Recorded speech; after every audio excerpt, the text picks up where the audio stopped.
There we go. He has a fan club with Habitat for Humanity. And would you like to introduce your panelists? Let me do that. Hi guys. Okay, it feels like the end of a very long day. Um, can I ask the other? Yeah, I mean, getting to the end. Can I ask the other panelists to come up here, Crispin and Chifundo, wherever you may be? Um, and I know, like, oh, I'll do it. Yeah, I've got it. And we'll try to make this quick. We were planning on a few questions, which we may not end up doing just to save you, but maybe just so that your brains can get a little bit, you know, unaddled. If everybody just wants to stand up for a minute and while I tell you a little funny story, it might help for later. So come on, everybody, come on, stand up. I know it's hard. It's hard. Stand up. Do whatever stretching you have to do. But in your programs, you will not see my name. And so I just want to tell you a funny little story. Is anybody here from Rwanda? Any Rwandans? Okay, Rwanda. So I used to live in Rwanda a long time ago, and of course, in Rwanda, if you're a white person, you're called a huh? What's the name for a white person in Rwanda? Muzungu, right? So Muzungu. So there's actually a children's book in Rwanda about a small child who saw a white person and went running home, claiming to her mother that she saw a ghost because you know. So that's my in the program. I am just, and that's not working either. So anyway, that was my funny little story. Now everybody can sit down, and we can. Why did we want to talk about Malawi? There's a few reasons. We've heard a lot in this conference about um, climate change, right? And climate change is real. Climate change is profoundly affecting many communities across the world, but particularly the lowest income communities. And so we wanted to present a case where and a group that's actually feeling the effects of climate change is doing something about it. Um, we talked a little bit here and there about informal settlements, and we wanted to bring to you an example of how we're trying to change the dynamic in informal settlements. And we wanted to talk about change necessary across all parts of the value chain and all sectors, including government.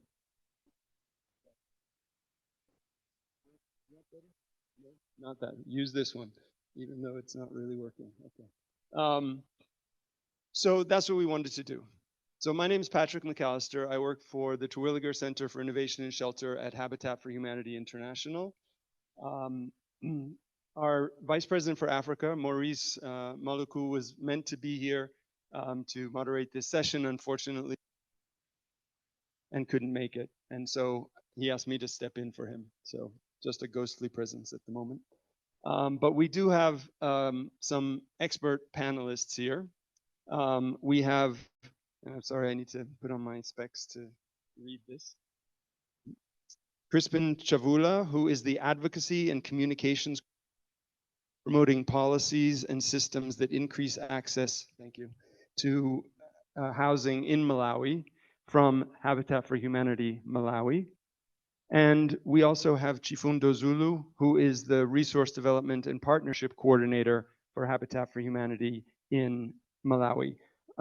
Unfortunately, another panelist, Julius Ngoma from CISONECC, who is a local grassroots organization in Malawi, couldn't make it. But in the presentation, Chifundo and Crispin will talk about the important role of coordination and collaboration in trying to make that kind of change across sectors.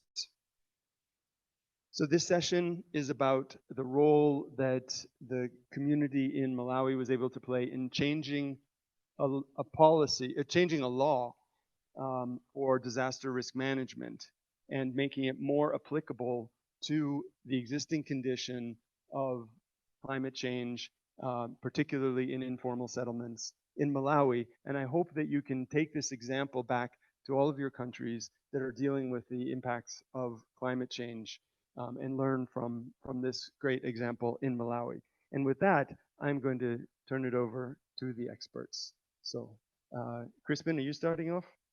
Chifundo, you're starting off. Okay, go ahead. Right. Thank you very much, Patrick. So basically, I was going to talk about Malawi first, but I realized that also people that are more knowledgeable in the house about what Malawi is all about. Like Chris was talking about, Malawi is one of the poorest countries. I think I would call it in the world. But basically, our major setback or maybe major challenge in the meantime is bordering around the disasters that we're actually facing.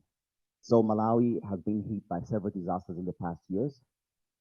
It does not qualify to be called a disaster-prone country yet, but I think with the recent events or the disaster events that have been happening, we can be able to call it a disaster-prone area.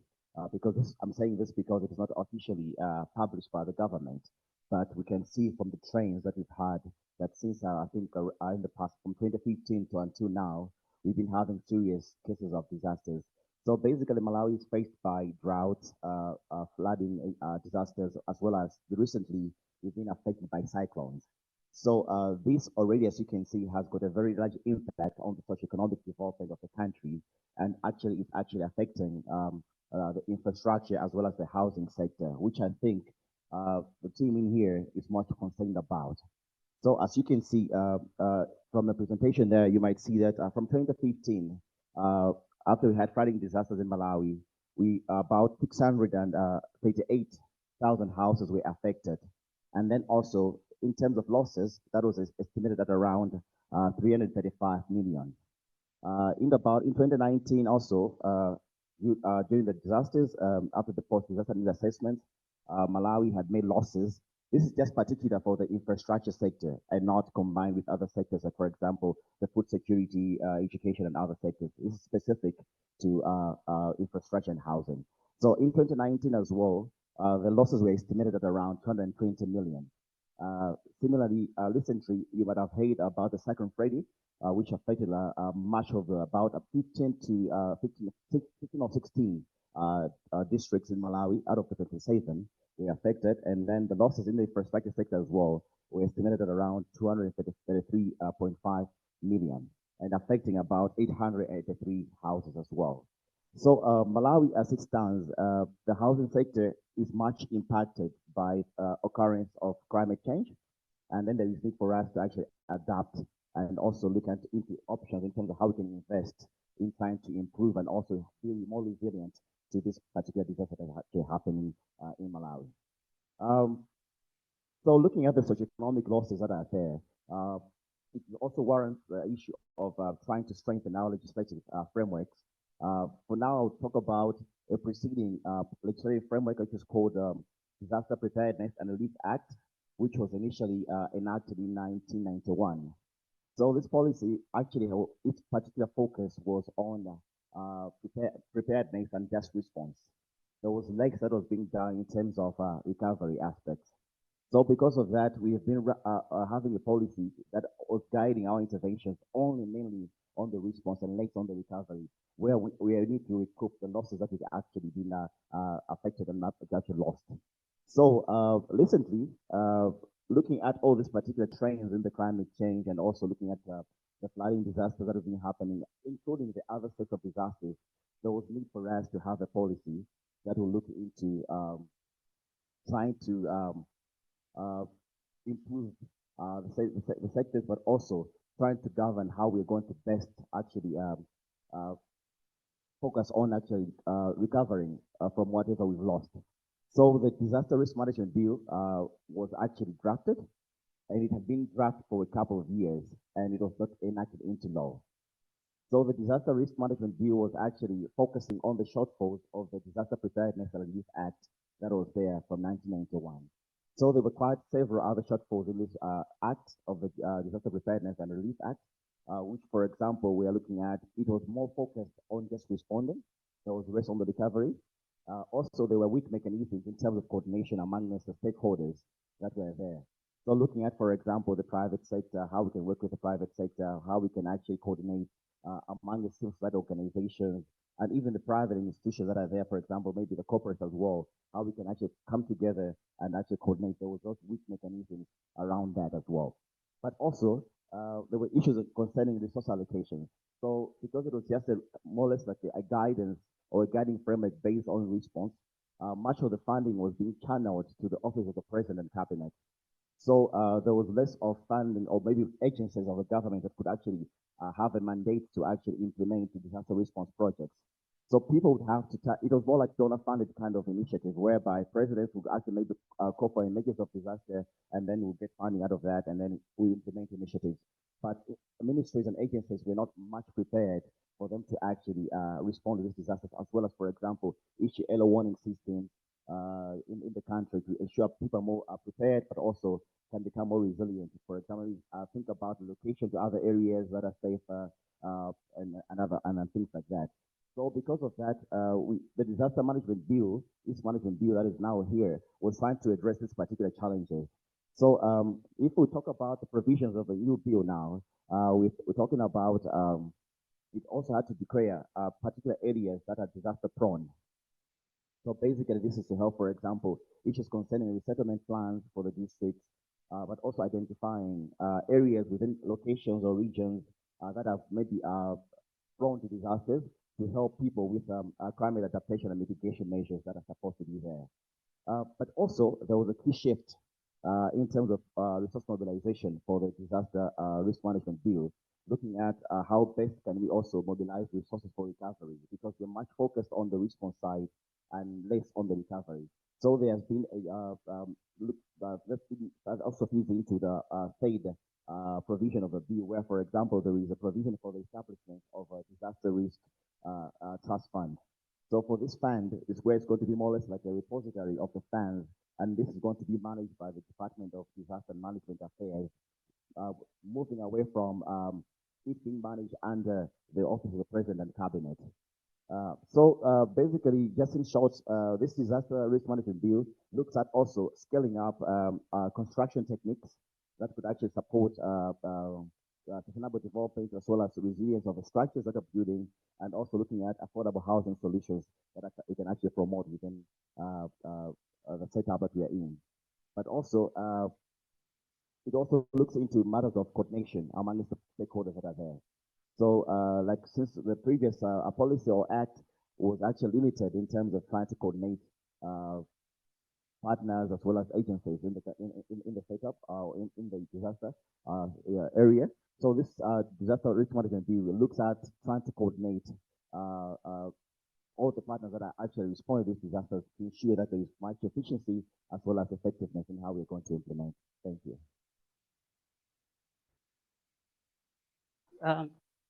Thank you so much, Chifundo. Having given the background of our work and why the DRIM Disaster Risk Management Act was important. From our country, we are a country that the housing deficit is so huge. And as we are thinking about it, leveraging what we can do, disasters were hitting us hard. Every year, housing sector was affected.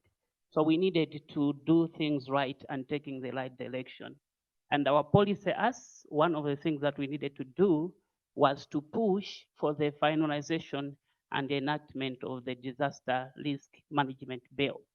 Just for your appreciation, Chifundo had talked about the Disaster Preparedness Relief Act that was enacted in 1991, but it had left so many gaps and we couldn't really leverage the things that we needed. And we needed to put our house in order for us to move forward. And what is it that we needed to do? As I already mentioned, we needed to finalize this act. So efforts were done. In 2019, government had drafted this bill, presented it to Parliament, presented it to Cabinet, and Cabinet had reviewed it and sent it back to the drafters. The drafters in our country were this Department of Disaster Management Act as well as the Ministry of Justice. So there were a number of issues that these two departments were supposed to enact. So I'm taking you through the processes that we had undertaken. So when we realized that from 2019 up to 2021, there was nothing that was being done. There was a back and forth on the bill, and the bill was not finalized. And when we had seen this challenge, we thought of jumping in and beginning to advocate, asking for the finalization and the enactment of the bill. So what is it that we did? We had identified our collaborators. So we had civil society network on climate change, media, as well as the youth, because they were the interlocutors of pushing for our bill. And we had started following up with the Department of Management and as well as the Ministry of Justice, because they are the ones that were sitting on the bill. We had talked about it, and promises were done, action points were drawn. Unfortunately, as we're moving forward, there was no action that had happened. We were aligning our advocacy efforts with the sitting of Parliament, because we know that a bill to be an act, Parliament was supposed to enact it, and nothing was really done. And I remember there was a meeting that we had invited them that we need to talk about the bill, and they didn't come. So what we were like stalling again, and what did we do? We then had to engage Parliament through a parliamentary committee on climate change, and we had to talk about it, convince the Parliament, appreciate the impact of disasters on housing, and the Parliament committee understood it, and they used their standing orders. They now started inviting government, and then started following up on what the efforts that are being done on the bill. So we then had, we were at step number 3, where we had now started engaging Parliament. And we were happy that a lot of efforts were done at that effort. And then when that was done, there were a number of issues that was done in Parliament, and then Parliament pushed, and we were happy that finally the bill was circulated in Parliament, and then the committee had also engaged us to appreciate it, because there were a number of issues that were still not addressed, because government in a way was trying to bring a road bill just to make it stick. And the civil society, Habitat, and many others had engaged Parliament, looked at the things, and then we had asked for amendments. So we were happy that in Parliament on April last year, the bill was tabled, and there were about 18 amendments that were made to the bill, and they were all approved, and then the act was finally approved in Parliament. And we were happy that in June, the president had also assented it into law. So as we are speaking, we have a new law, the disaster risk management law, that has been passed in our country. And we are expecting that this law is going to help us actually assist many more areas that are potentially affected by the disasters, that people will now begin to build back better, that people are going to use safer housing construction guidelines, because those are some of the things that were not addressed in the previous act. So we are happy that we have a law that is now setting the tone, and now as we'll be advocating for its operationalization, as well as the access to housing finance, we have a legal framework that it can back us. Thank you so much.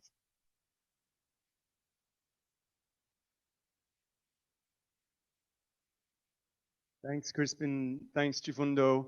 And thank you all for your attention to this, this important issue. I think we're just going to wrap it up in the interest of time, but I do want to point out up there you see Habitat for Humanity, Home Equals. This is a 5-year campaign that Habitat for Humanity is running to shine a light on the issues of informal settlements and their needs, including their need for climate change adaptation. And so the work that being done in Malawi is part of that campaign. If anybody's interested, go to the internet and look it up.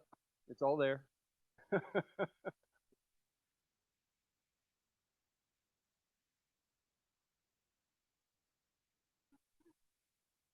and you have to get the best part, which is the yearbook. So when you present here, you actually get the new yearbook, and that's really the best part.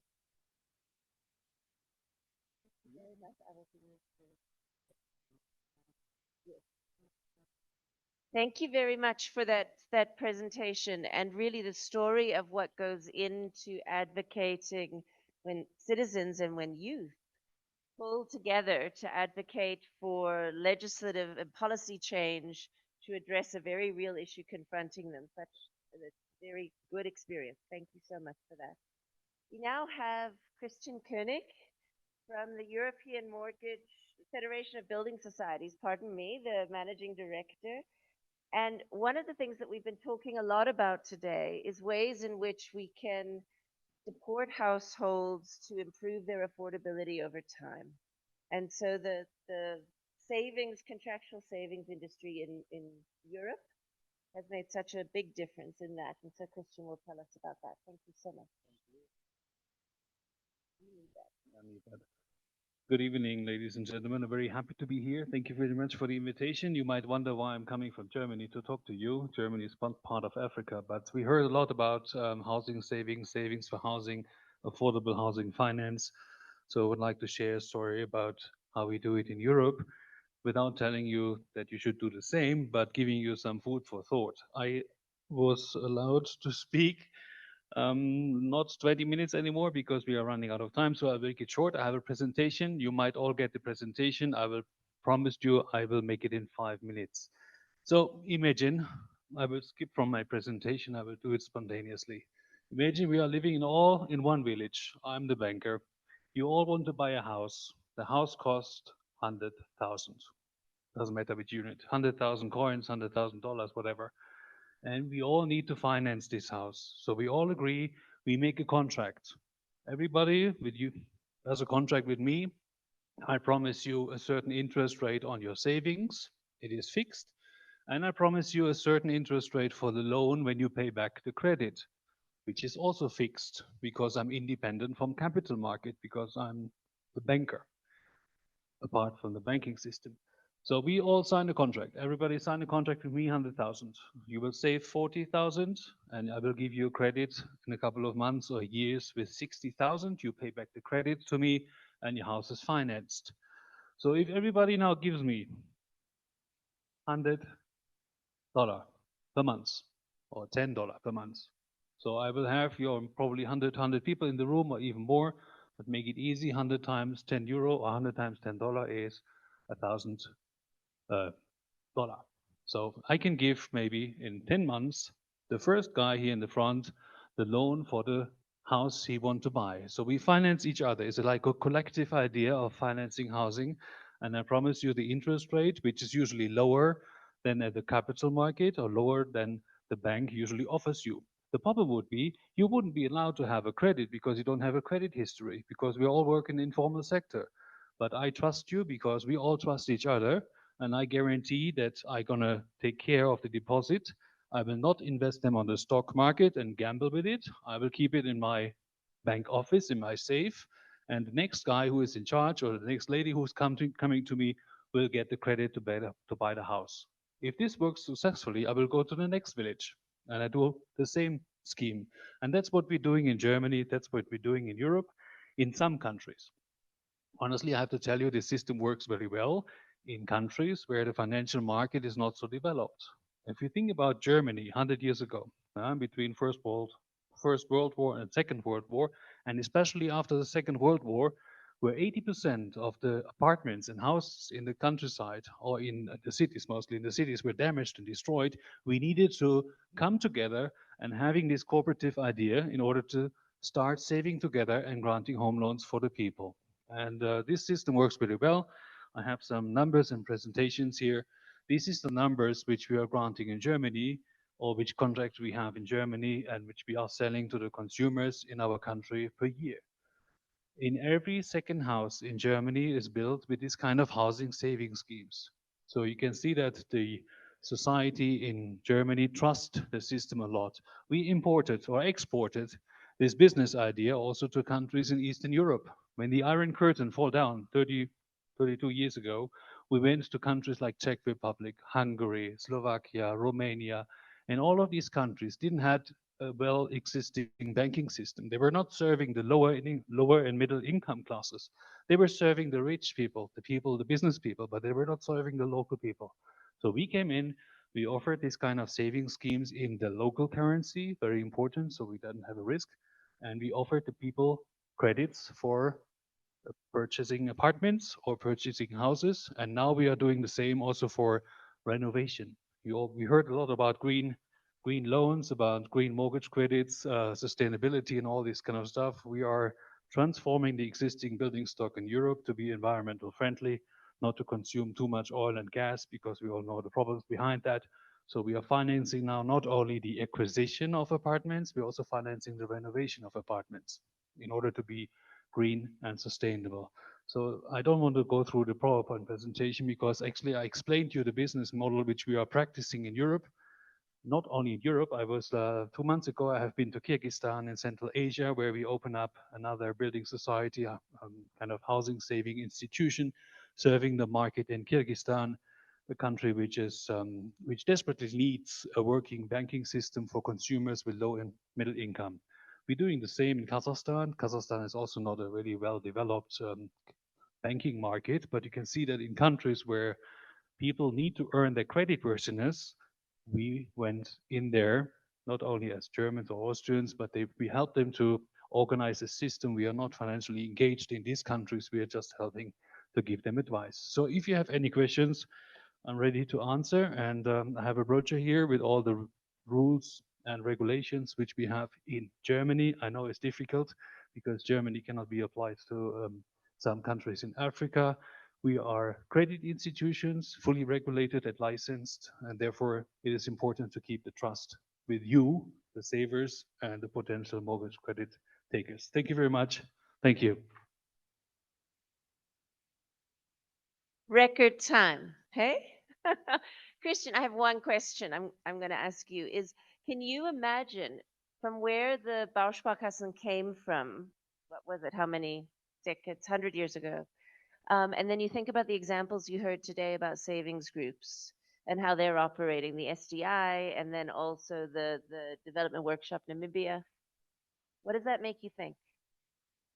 I think it's a great idea because the cooperative idea is living far beyond and is developed. I made some researches and I checked out in my presentation that you have a savings and credit cooperative societies in Kenya, Uganda, Tanzania, Ghana, Rwanda. So the idea is not new. I'm not telling new stuff. It's just the old boring banking, which was the basis of banking business in the past. And I think that help for self-help, help each other, the community helping each other, and the community is seen by us a little bit wider than just the village, is giving the opportunity for lower and middle income people and guaranteed lower interest rate.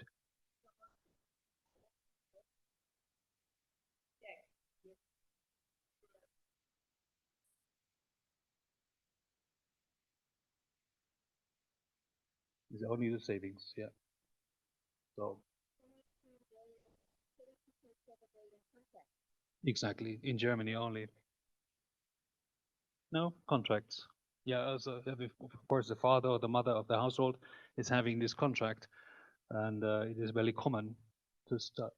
Yeah, from 80 million. So this is a kind of every second household has a contract. I mean, if the lawyers and the dentists and the notaries who earn a lot of income, they can go to any bank, right? But lower income, they need to accumulate their own savings, their own capital in order to get a cheaper credit. The rest of the credit is refinanced with a normal mortgage bond, right? So the financing stands on two pillars, the savings from the savings schemes plus the normal mortgage credit by a normal bank refinance with covered bond, fixed interest rate, and therefore the risk is split between the mortgage bank and us. Thank you. Thank you so much. We really appreciate it. It was wonderful to hear. Thank you for coming all the way. And thank you to all of you for your indulgence.